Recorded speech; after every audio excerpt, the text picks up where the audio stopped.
Alright guys, welcome back. Night Ryker here. Well, guess what?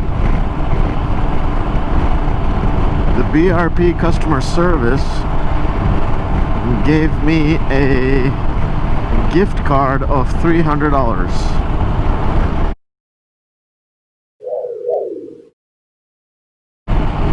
So I got a call from the agent who has been working my case regarding the handlebars and the bike being at the dealership and all of that. And I told him, I said, look man, I'm paying the bank to enjoy the bike and have it in my possession, not in yours for 2 weeks.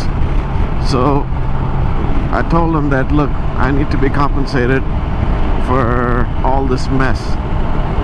And I wasn't really expecting much, to be honest with you, but I was kind of surprised when they came back and told me that they can help me out. They can't give me any cash or money back or anything like that, and I kind of knew that, and they said that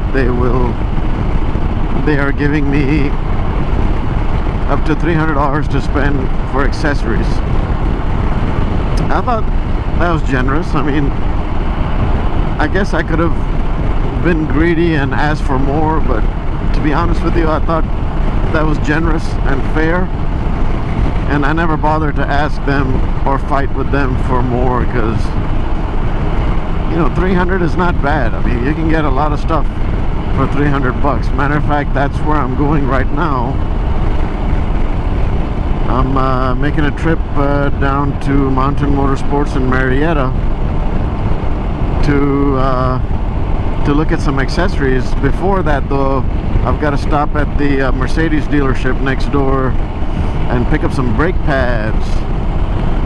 It's time to change the brake pads for my wife's SUV. Coming back to the accessories, BRP has been I think it was very generous. They have given me a letter which clearly states that I am able to buy $300 worth of accessories, apparel, whatever, from the BRP site. I mean, from the BRP list of accessories. And it's a letter that I have to show the dealership for authorization. It's an authorization letter basically. So I asked them if you can just give me a credit and I could shop online, and they said no, unfortunately. What they can do is just they can give me a credit and I can go to the dealership and get whatever I want. I said okay, that works too, because what I would like to do is look at a couple of things they have, and that one would be the top case, which is I think 4.2 gallons. I've seen some videos on YouTube, and I've heard it's very it doesn't have that much space in it. I mean, it is 4.2 gallons, they pretty much say it, but I think the opening is not as wide. But you know what, it kind of goes in and it's an easy on easy off kind of a deal. So I do like that, and that could help me with my daily stuff, daily commute, and also you know, if I have to go, even if I have to get out on a longer ride, day ride, or even if I have to go on a trip, let's say a weekend trip or even a long distance trip, that combined with my saddlebag, I can fit in a good week worth of stuff in there, so that's not bad. So one of the options is the LinQ top case, and the other option I looked at was also pretty decent and could have future possibilities, is getting the LinQ rack and then getting the tunnel bag, which is 5.5 gallons, and it does say on there that it's a little bit expandable, so I don't know how much expandable it is, but you know, it's about a little over a gallon bigger than the top case. the LinQ top case, and with the LinQ rack you can buy other accessories down the road and add that on there, and I kind of like that. That's not a bad little setup. So basically you can get the rack and then get their tunnel bag, which is kind of like the LinQ top case, but it's 5.5 gallons. Or you could take that off and put a dry bag on. They have a 40-liter dry bag. That is amazing. That's a pretty decent size. And then you can put a cooler on there. I mean, if you go on their accessories on the website, you'll notice all of the accessories you can use towards that, which I thought was pretty darn cool. So I think I'm gonna give that a shot and see how that goes. The LinQ rack and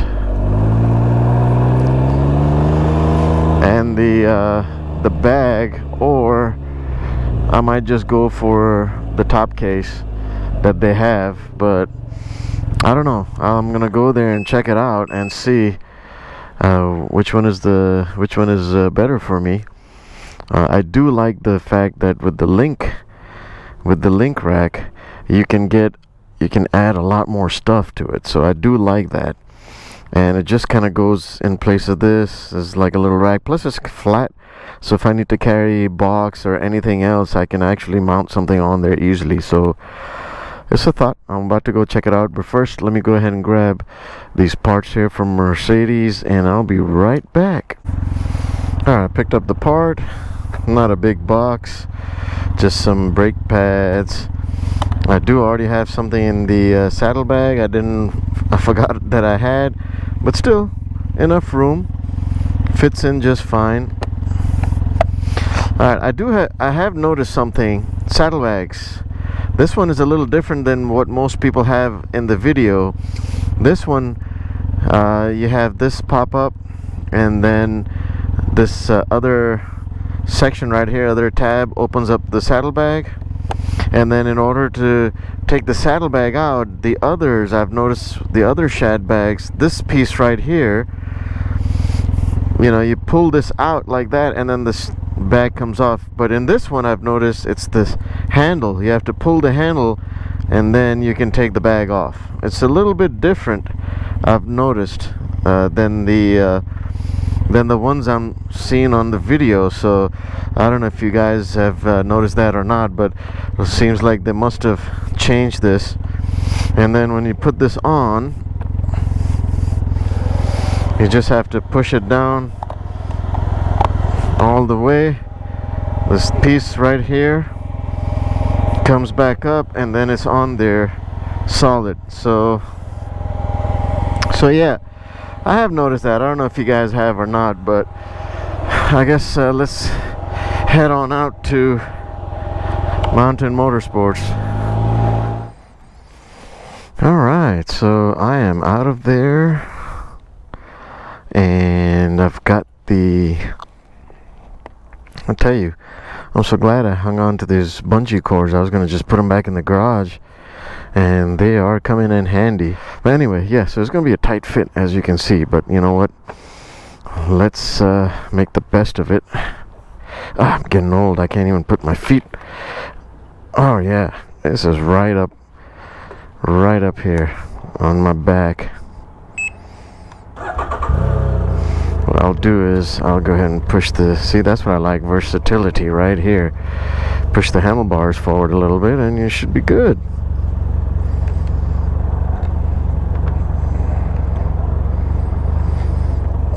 Alright, let's get out of here. Yep, my back is touching the box, but you know what, it's kind of keeping it nice and secured in there too. You know what, this time I wanted to try this before we head out. I've been trying 3 different positions for the windshield. The lowest one is good if you're just in the city, and I've tried something which is almost all the way to the top, but not quite. So I'm going to go ahead and push that all the way up top. Now this is all the way up top, and I'm going to ride home and see what a difference that makes. I know it's gonna mess with my vision, so that's gonna be a little messed up. But you know what? Let's see if it makes it any better in terms of wind buffeting. So here we go.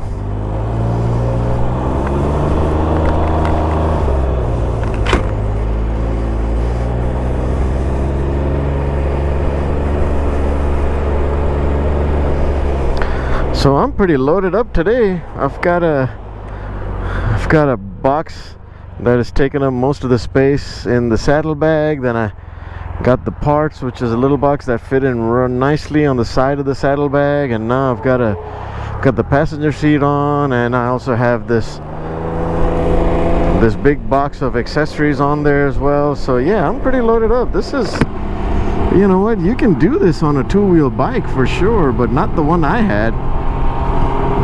Oh, maybe you could have. I don't know. I'm gonna hold off on saying that, but I just find it a lot easier on the Ryker to load up and go ahead, you know. But this is definitely quieter. I've got my well, we'll find out when we get on the highway, but I've got my visor open a little bit, and I'm not feeling any air in my eyes. Well, at least enough for me to put the visor back down on these roads. So still though, not bad. But yeah, so coming back, BRP gave me $300, which I thought was generous. I didn't want to be greedy and ask for more, even though I could have. But what did I spend? I spend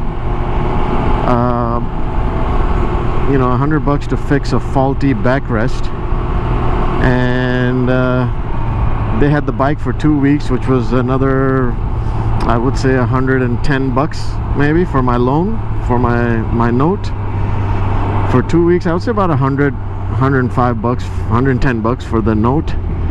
So all in all, I spent $250, and not 40, I would say I spent about $220-$230, and they gave me $300. So they gave me more than what I spent. And even though it's not cash, it's still free money, you know. I was able to buy these accessories. The rack was $200, and with tax that would have been $210, $212, $213, something like that. And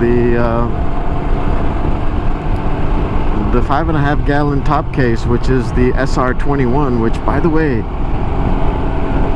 I couldn't find any videos on it. That bag was, the top case was about 180 something, 190. So all in all, with tax together, I paid $413, out of which they took out $300. So I paid $113. They took care of me. The agent, who I've been speaking to for, you know, 3-4 times on the phone, was super nice. She has sent me a survey, and I would be a jackass if I do not send her all 5 stars back, because she did a great job. I'm very happy with her customer service skills. She was calm throughout, and she told me in the beginning, just pleaded for my patience a little bit, and she told me in return she will take care of me, and she did. So I thank you. So the LinQ system is all universal with Sea-Doo and their side-by-sides. I think most of them are called Mavericks. I don't know, correct me if I'm wrong, guys, but I'm not into side-by-sides. So but the Can Am side-by-sides, the Sea-Doos, the snowmobiles, they all use the same LinQ system. These are interchangeable parts. And I even saw a couple of cool bags that are only available in Sea-Doo that I can get and put them on here, as long as they only have a total of two point systems, one on each side, because they do make accessories that are LinQ systems that are 4-point systems, which are bigger. So the one on the Ryker just uses 1-point system, one attachment on each side. So anything that they have which is one attachment on the left and the right you can use. Doesn't matter if it's a Sea-Doo item or it's any other item, Maverick item, as long as it has the attachments that will fit your LinQ rack, you can use it. So that, I thought that's pretty cool, because they do have a lot more stuff that I like. So I think that's pretty cool. I like their idea. I mean, of course, they're expensive, you know. It's expensive. They're minting money. I mean, Harley Davidson, step aside. You got a new competitor in the accessory business. But coming back to the windshield, all the way up, I thought it would really, because, you know, I can kind of see through it if I duck down. I know if you and the camera are probably just seeing through it, but my eyesight is right just above the line right here, and I thought that would bug the heck out of me, because I haven't owned any motorcycles which has a tall windscreen. You know, they've all had the smaller ones. So, but yeah, you get used to it.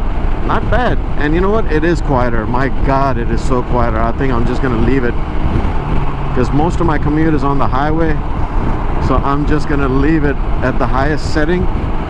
And it is quieter. Like I'll get my visor open, I can feel some air coming in, but nothing that is making my eyes water or nothing like that. I mean, so I'll keep it at the highest position, and if I'm just doing rides in the city, it's going right back down to the lowest position. So yes, nice, not bad. Of course, you know, it could have been a little wider, I guess, but I like the look of the OEM windshield. I thank you very much for tuning in and listening to me blab and blabber and blob and all those abbers and chitter chatter and jibber jabber, and I'm pretty excited. I'm pretty excited to get these accessories, and I will bring a short video on these very soon. So thanks a lot for tuning in. I really appreciate it. Until next time, guys, be safe.